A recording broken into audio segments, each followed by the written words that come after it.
It's time for the Left of Lansing Friday Short with Pat Johnston. Here's the Friday Short for November 7th of 2025. There's a story that kind of got lost in this week's flurry of election news, and it deals with Michigan MAGA Congresswoman from the Thumb, Lisa McClain. Now, Lisa's been busy standing behind House Speaker Mike Johnson as he gives his daily speeches on why MAGA Republicans are really the working class party, as, of course, they force health insurance rates to skyrocket for millions of Americans and are just glad to watch food benefits disappear for millions of hardworking Americans as well. Lisa apparently has zero problem causing hardship for 15% of Michiganders who rely on some kind of food assistance because that's what her dear leader Trump wants she and MAGA Republicans to do. That's why it's their shutdown. Remember when they complained last year about the cost of living and how hard it was for Americans to get by in the Joe Biden economy? Remember those days? Well, the Trump economy is a train wreck. And as ABC News reported this week, Americans' household debt levels, including mortgages, car loans, credit cards,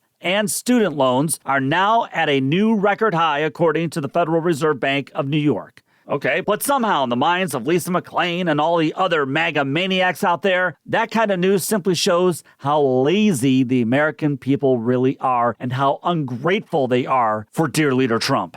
I mean, if they just go out and work, they do better, which is why Lisa McClain and MAGA Republicans put work requirements on those working class Americans who need Medicaid. Of course, over 64% of Americans receiving Medicaid work, while countless others are caring for sick family members. And then they disparage those needing food assistance, even though they are working in jobs at fast food restaurants, Walmarts, and other places like that. And I've always been amazed how there's never outrage with our corporate media or by MAGA Republicans over the fact that we, the taxpayers, not only grant Walmart's family of owners, the Waltons, exorbitant tax breaks, but that we, the taxpayers, also end up paying for their workers' SNAP and Medicaid benefits since the wages there suck. Taxpayers are helping the Waltons on both ends.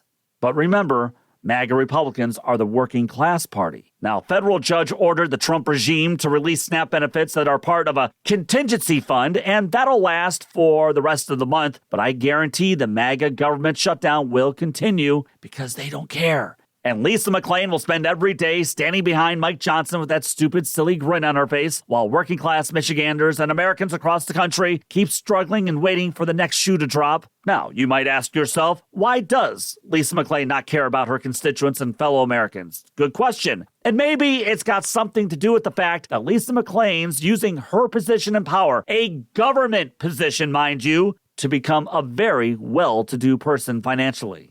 Michigan Advance's Ben Solis reported this week how Lisa McClain violated the law for the second time this year by failing to report stock trades and earnings made by she and her husband this past year. And please allow me to read this brief paragraph from Ben Solis' Michigan Advance story, in which he says Lisa McClain was late to publicly disclose between $360,000 and $900,000 in trades made by her husband. One of the trades in question was placed after the stock price rose for Palantir Technologies, a government contractor co-founded by controversial Silicon Valley figure Peter Theil, who has deep ties to Vice President J.D. Vance, former Department of Government Efficiency head Elon Musk, and was instrumental in helping re-elect President Donald Trump.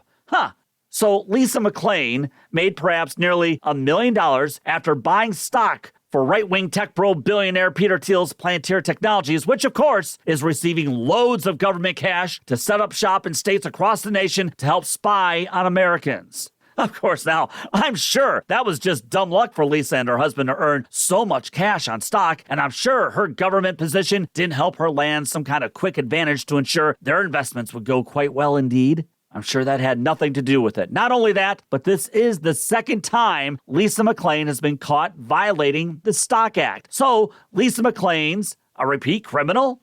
Take away her benefits. Take away her health care. Take away her government position. I thought you MAGA Republicans were all about personal responsibility. Well, I'm glad that she's able to pay off the large fine of, let's see here, $200? That's it? You see, this is why the American people are sick and tired of MAGA Republicans and their corporate authoritarian bosses who are rigging the game for themselves, and also why we need to ban Congress from trading stocks. But this is also why Zoran Mamdani's message of affordability while taking on government corruption by billionaires is popular with working class voters. Lisa McClain and other Republicans are doing quite well in this economy by using their government positions and sticking close to the Trump regime. But how is that helping the rest of us exactly? leftoflansing@gmail.com is the best way to reach me. Follow me on Blue Sky, Facebook, the Gram, and Twitter. Subscribe to the show on YouTube and subscribe and give a good 5-star review of Michigan's premier progressive podcast. Go Lions and take the battle to them.